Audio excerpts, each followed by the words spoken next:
Okay, well, first of all, thank you. It was a great honor for the Federation to receive the award, and I'm so pleased that you continue to keep a focus on women in leadership. And in my career, which now spans, I can't believe it, almost 50 years, I guess my first role models, quite frankly, would have been in the family. I'm very fortunate to be the fourth generation of college-educated women in my family. So my great grandmother went to college, my grandmother, my mother, and then myself. And as a result, I was always taught the value of an education, the value of my own self-worth, and the need to give back. And so I was very fortunate that that's one of the first things that happened to me. In my personal life, a role model would be someone named Sandra Day O'Connor. She was the first woman to serve on the U.S. Supreme Court. And she, like myself, was from Arizona, rural Arizona, and was about 20 years older than I. And I had the opportunity to watch how she maneuvered through a very, very male-dominated field with grace, with tenaciousness, and with a great deal of intelligence. And so I think from a role model standpoint, probably Justice O'Connor would come to mind. Some of the challenges that we faced in my career would be often being the first and then the only. And there's two things to that. The first, you feel a responsibility, as always, to do a good job, but probably that you're representing more than yourself when you do that, that they're judging you and all women. So it's a bit of a challenge that you get a big job, but it becomes even bigger because of the responsibility you feel. And then the challenge is not so much now, but in the late 80s and 90s and really early in the 2000s, there weren't very many women in what they call the C-suites, the executive suite. So it was a bit lonely. And men would go out and golf or do whatever, and just keeping both your professional and kind of social side in balance was a challenge as well.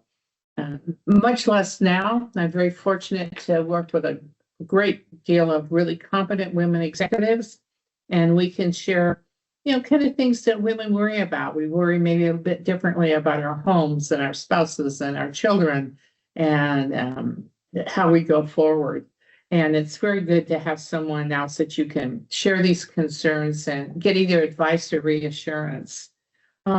Challenges, just on the technical side, I think one of the big things that helps structurally in society, at least in the US, when I first got out of college, it was very difficult for women to obtain credit, to get financial support for banking. And through changing in fair lending laws and the financial institutes themselves changing, women have access to capital now that they didn't have, say, 50 years ago.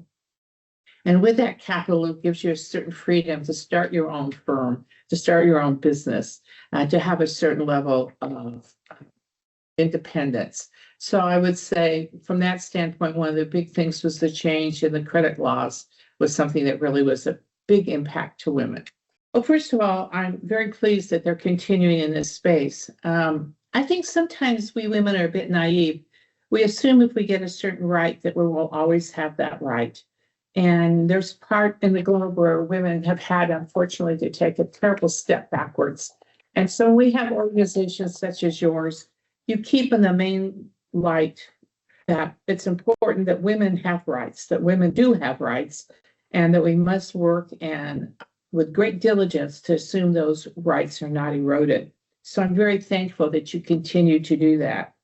And I think you do that by a number of ways, through your educational programs, and also spotlighting women who have and continue to make a difference globally, both in businesses and government. So I'm very, very pleased to see that you still recognize the need to inform and educate and guard about women's rights. I think sometimes we think you have to be the CEO to make a huge difference. But I was fortunate to be in Central America and saw the impact of a great deal of migration in that part of the world. And I met one woman named Lupe, who on her own, and she would, I would say, mid-management, but was known throughout, not only throughout the Mexican Red Cross, but throughout the region. And she started and created and saw that it continued a program for watering stations for migrants that were making the trek from South America to North America. And I can't even begin to tell you the number of lives she was directly responsible for saving with having this water program to ensure that there was safe, clean water along the trail of some pretty rugged part of the world. And I would like to think that I would have the impact that Lupe did on the number of people and lives that she had. It was just an amazing, amazing story. And so, I guess one thing I would say is great to aspire to be the CEO, but I'd like to think along the way, women, when they get into leadership positions, can have impacts everywhere. And I saw that in Lupe, for instance. Well, we know that overwhelmingly in disasters and in a political conflict that women and children are impacted more than any other sector. And when I look back on my career, before women had the decision-making powers, we've always given good aid, but sometimes we needed to change our aid.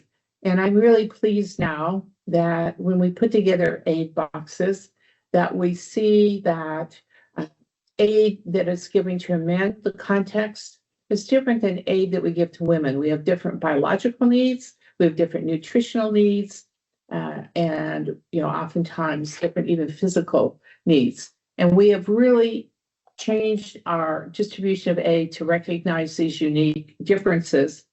And I don't think that would have happened without women. And the same thing is that safety in refugee camps and being sure women are in a safe place. I think that's a much higher priority for women. Now, maybe that's unfair. I don't think it's higher. I think women are just more aware of that. And with our voices and voice of experience, we are able to talk about how we give greater protection to women and children in time of disasters and political unrest. Well, I've been amazed since I've been president of the International Federation of Red Cross and Red Crescent Societies, the largest humanitarian network. How many young girls have said to me, I'm so inspired that I can see now a woman can rise to the highest levels. And I think part of that, I would sit across from them and say, you can do this, but it's going to take a lot of more than hard work, but first of all, I didn't become president of this organization until my 45th year of serving in the Red Cross, Red Crescent movement. But during that time, I served from my local branch to regional to within my country, vice chair of my board, and then at the international. And what I got from it was I found my space in each of those. And I believe I made a huge difference at each level, whether it be at my community where I live with my husband and children. We led the nation in child drownings, for instance.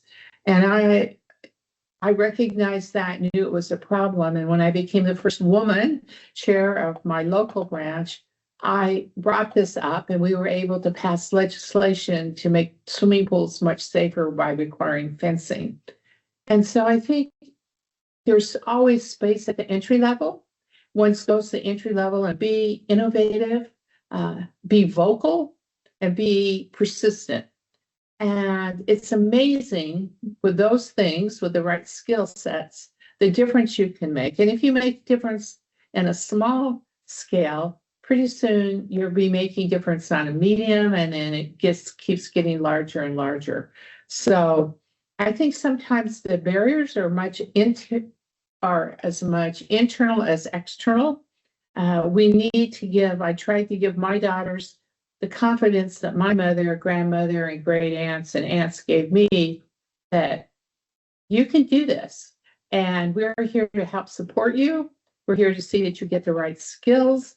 And we're just build a network of women as you go up, and men too, that can help you get the skills and give you the feedback you need to move to the next level.